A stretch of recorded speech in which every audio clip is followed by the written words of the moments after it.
Marion Kaplan, bonjour, toujours un plaisir de vous voir, de vous avoir aussi. face à nous. On ne vous présente plus.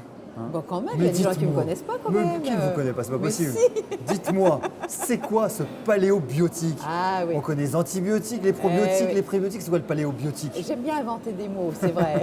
Allez, dites-nous. Ça m'amuse beaucoup. Mais parce que ça fait 2 ans que je suis dans une alimentation finalement comme nos ancêtres, nos origines, avant la paléo. Donc, vous savez que l'être humain avant ne mangeait pas de céréales. Ça n'existait pas.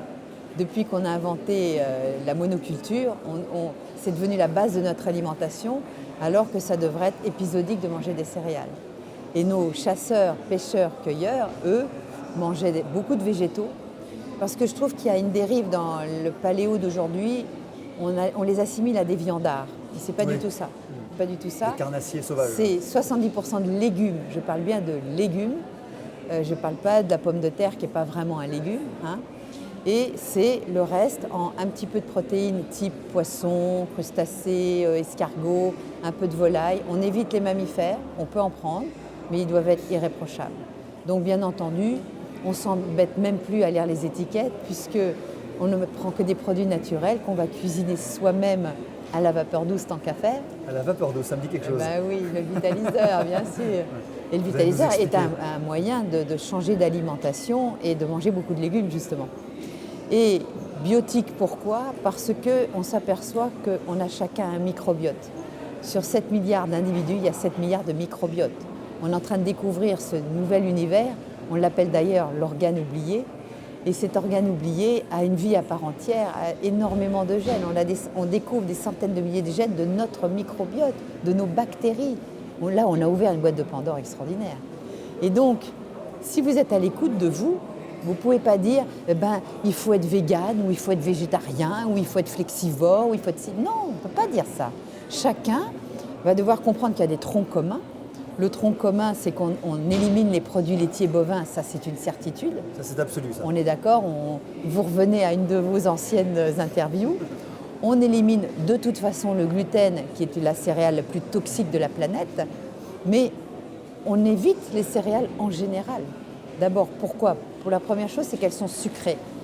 La céréale fait monter votre glycémie, fait monter votre insulino-résistance. Donc si vous en mangez de temps en temps, comme une gourmandise, pourquoi pas?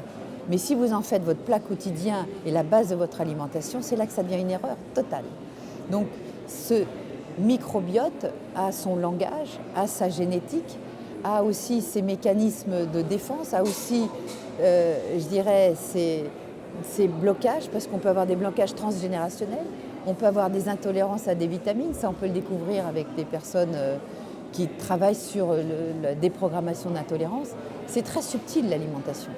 Mais si on enlève déjà les 3 grands poisons modernes, les céréales, surtout à gluten, le sucre, hein, parce que le sucre, on en parle comme si le sucre, on ne mangeait pas sucré, c'est très moderne le sucre.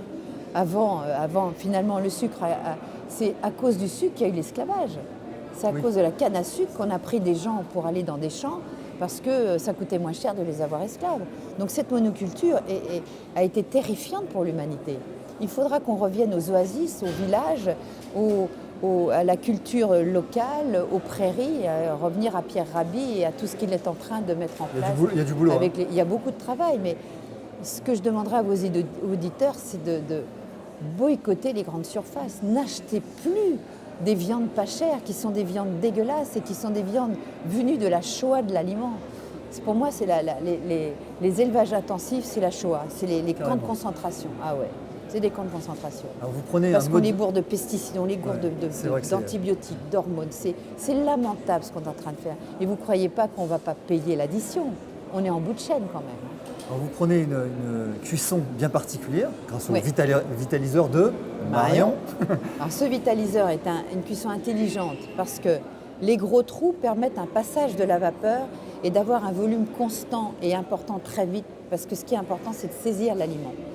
Il se trouve que je travaille aussi avec le professeur Marc-Henri, que vous avez dû interviewer, et on voit qu'il y a des seuils où les enzymes activent la destruction du produit. Et elles sont très actives à partir de 60 degrés jusqu'à 80. C'est pour ça que c'est très important de ne pas démarrer à froid, mais de démarrer que quand l'eau bout à gros bouillon, d'attendre 1 ou 2 minutes qu'il y ait eu beaucoup de vapeur pour que tous les éléments qui sont véhiculés par la vapeur, les herbes aromatiques, les hormones, les phytohormones, des choses comme ça, mais certains pesticides aussi, ils vont être éliminés. À ce moment-là, vous n'aurez plus qu'une vapeur libre de tout toxique. Et comme vous êtes entre 95 et 100 degrés, vous saisissez l'aliment sans détruire les éléments nutritifs. Ouais. Donc les vitamines sont potentialisées. On ne dénature pas. On ne les dénature pas du tout et on ne dénature pas la structure. Et le couvercle en dôme permet de ne pas mouiller l'aliment qui le déminéraliserait. Ça coule sur les couilles. Parce que quand il y a trop de saturation en eau, ça peut perturber toutes les vitamines et minéraux. C'est pour ça que c'est un cuiseur intelligent, grâce à ses trous, couvercles et une hauteur de marmite pour avoir un volume constant. Et Marion, ça nous fait manger des légumes. Voilà. Au moins ça. Oui. Quelle est votre actualité? Mon actualité, c'est que je sors 2 livres à la rentrée. Il y a, oui, Insatiable. Insatiable. Il y a Je mange sans gluten qui va sortir chez Erol, que j'ai coécrit avec une nommée Audrey Etner qui est formidable et qui est cœliaque. Elle est enceinte en ce moment d'ailleurs.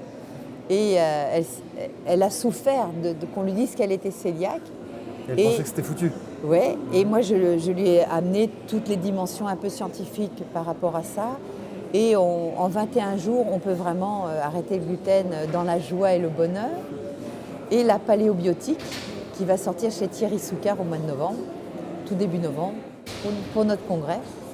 Et Planète Quantique. Quantique Planète, Quantique voilà. Planète, Donc ça s'appelle Tous Mutants demain. On est complet dans la salle royale. Il reste un petit peu de place dans la salle Clovis, qui est une salle 2 fois moins chère, mais qui est une salle de retransmission. Mais on peut être ensemble pour les échanges. Une actualité toujours aussi voilà. riche. Merci Marion d'avoir répondu à nos questions et à très vite. À très vite. Au revoir.